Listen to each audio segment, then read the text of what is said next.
परमेश्वरका दैनिक वचनहरू।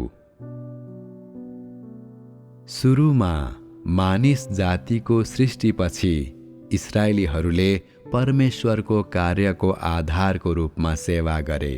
सारा इस्राएल नै पृथ्वीमा यहोवाको कार्यको आधार बने।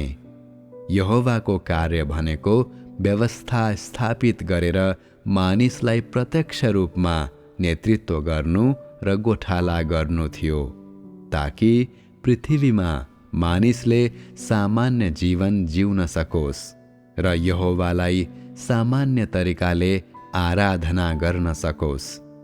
व्यवस्थाको युगमा परमेश्वरलाई मानवद्वारा न त देख्न सकिन्थ्यो न त छुन सकिन्थ्यो।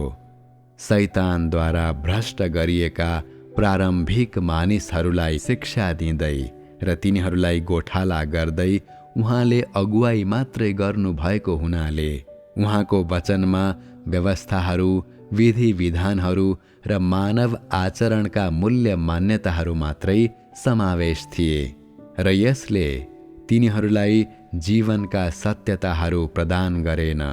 उहाँको नेतृत्व अन्तर्गत रहेका इस्राएलीहरू शैतानद्वारा गहन रूपमा भने भ्रष्ट गरिएका थिएनन्।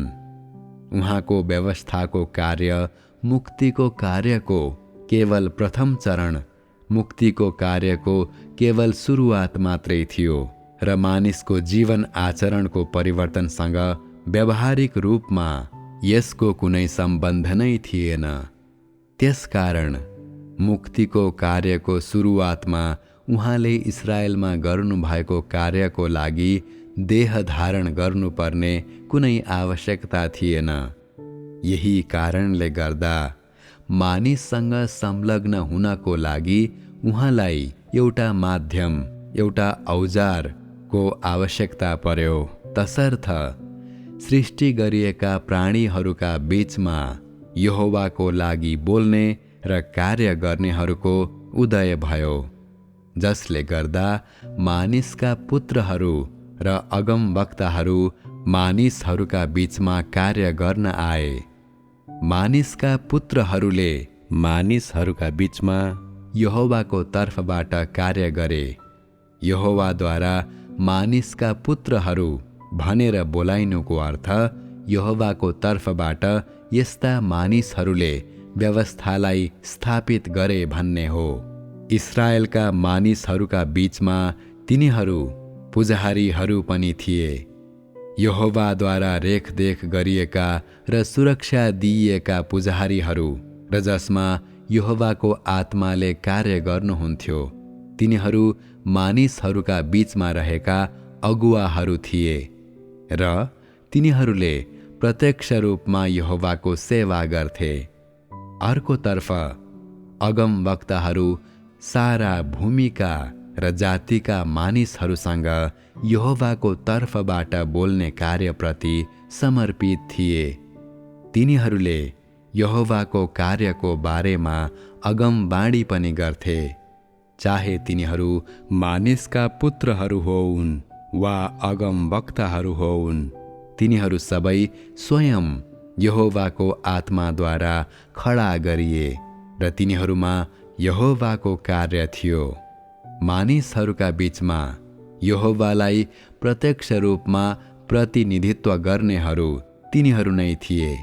तिनीहरू यहोवाद्वारा खडा गरिएका हुनाले मात्रै तिनीहरूले आफ्ना कार्य गरे र स्वयं पवित्र आत्मा देहधारी हुनुभएको देह तिनीहरूसँग भएको हुनाले होइन।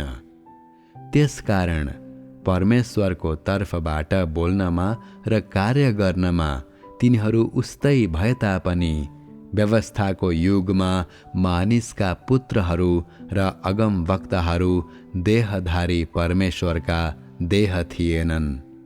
अनुग्रहको युगमा र अन्तिम चरणमा परमेश्वरको कार्य ठीक विपरीत थियो, किनकि मुक्तिको कार्य र मानिसको न्याय दुवै स्वयं देहधारी परमेश्वरले गर्नुभयो र उहाँको तर्फबाट कार्य गर्नको लागि अगमवक्ताहरू र मानिसका पुत्रहरू खडा गर्ने अब फेरि कुनै आवश्यकता परेन। मानिसको नजरमा तिनीहरूको कार्यको सार तत्त्व र विधिको बीचमा कुनै उल्लेखनीय भिन्नताहरू छैनन्। अनि यही कारणले गर्दा मानिसहरूले निरन्तर रूपमा देहधारी परमेश्वरको कार्यलाई अगमवक्ताहरू र मानिसका पुत्रहरूको कार्यसँग अन्योल पैदा गर्दै हुन्छन्। देहधारी परमेश्वरको रूप र अगमवक्ताहरू तथा मानिसका पुत्रहरूको रूप आधारभूत रूपमा उस्तै थियो। अनि देहधारी परमेश्वर अगमवक्ताहरू भन्दा अझै सामान्य र अझै वास्तविक हुनुहुन्थ्यो। यसरी उहाँहरू बीचको भिन्नता छुट्याउन मानिस असमर्थ छ। मानिसले केवल रूपमा मात्रै ध्यान दिन्छ। कार्य गराई र बोलाइमा यी दुई उस्तै भए तापनि तिनीहरूका बीचमा तात्विक भिन्नता छ भन्ने बारेमा मानिस पूर्ण रूपमा अनभिज्ञ छ। उस्तै देखिने कुराहरूका बीचमा रहेको भिन्नतालाई बताउने मानिसको क्षमता अत्यन्तै कमजोर भएको हुनाले उसले सामान्य कुराहरूका बीचमा रहेको भिन्नतालाई छुट्याउन असमर्थ हुन्छ। अति जटिल कुनै कुराको बारेमा त कुरै नगरौँ। जब पवित्र आत्माद्वारा प्रयोग गरिएका यी अगमवक्ताहरू र मानिसहरूले बोले र कार्य गरे, यो मानिसका दायित्वहरूलाई अघि बढाउनको लागि थियो। सृष्टि गरिएको प्राणीको प्रकार्यलाई पूरा गर्नको लागि थियो र यो मानिसले गर्नुपर्ने कार्य थियो। तैपनि देहधारी परमेश्वरका वचनहरू र कार्य भनेको उहाँको सेवकाईलाई अघि बढाउनु थियो। उहाँको बाहिरी रूप सृष्टि गरिएको प्राणीको जस्तो थियो। तैपनि उहाँको कार्य भनेको आफ्नो प्रकार्यलाई होइन, तर आफ्नो सेवकाईलाई अघि बढाउनु थियो। सृष्टि गरिएका प्राणीहरूको हकमा दायित्व भन्ने शब्दको प्रयोग गरिन्छ, तर देहधारी परमेश्वरको देहको हकमा भने सेवकाई भन्ने शब्दको प्रयोग गरिन्छ। यी दुईको बीचमा एउटा अपरिहार्य भिन्नता रहेको छ। यिनलाई एक अर्कासँग प्रतिस्थापन गर्न सकिँदैन। मानिसको कार्य भनेको केवल आफ्नो दायित्वलाई पूरा गर्नु हो भने परमेश्वरको कार्य भनेको आफ्नो सेवकाईलाई व्यवस्थापन गर्नु र अघि बढाउनु हो। त्यसकारण धेरै प्रेरितहरू पवित्र आत्माद्वारा प्रयोग गरिएका भए तापनि र धेरै अगमवक्ताहरू उहाँद्वारा भरिएका भए तापनि तिनीहरूको कार्य र वचनहरू भनेका सृष्टि गरिएका प्राणीहरूका रूपमा रहेको आफ्नो दायित्वलाई पूरा गर्नु मात्रै थियो।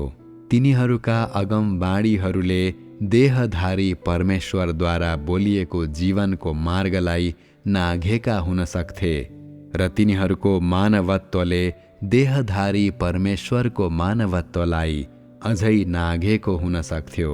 तर तिनीहरूले अझै आफ्नो दायित्व पूरा गर्दै थिए र सेवकाईलाई पूरा गर्दै थिएनन्। मानिसको दायित्वले मानिसको प्रकार्यलाई जनाउन सक्छ।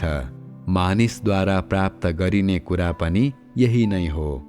तैपनि देहधारी परमेश्वरद्वारा अघि बढाइएको सेवकाई उहाँको व्यवस्थापनसँग सम्बन्धित छ र यो मानवद्वारा प्राप्त गरिँदैन।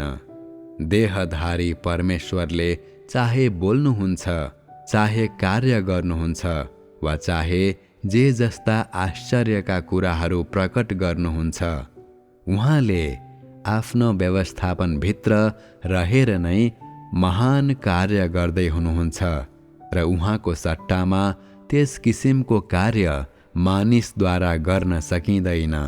मानिसको कार्य भनेको परमेश्वरको व्यवस्थापनको कार्यको निश्चित चरणमा रहेर सृष्टि गरिएको प्राणीको रूपमा आफ्नो दायित्वलाई पूरा गर्नु मात्रै हो। परमेश्वरको व्यवस्थापन नभएको भए, अर्थात् यदि देहधारी परमेश्वरको सेवकाई हराएको भए सृष्टि गरिएको प्राणीको दायित्व हराउने थियो।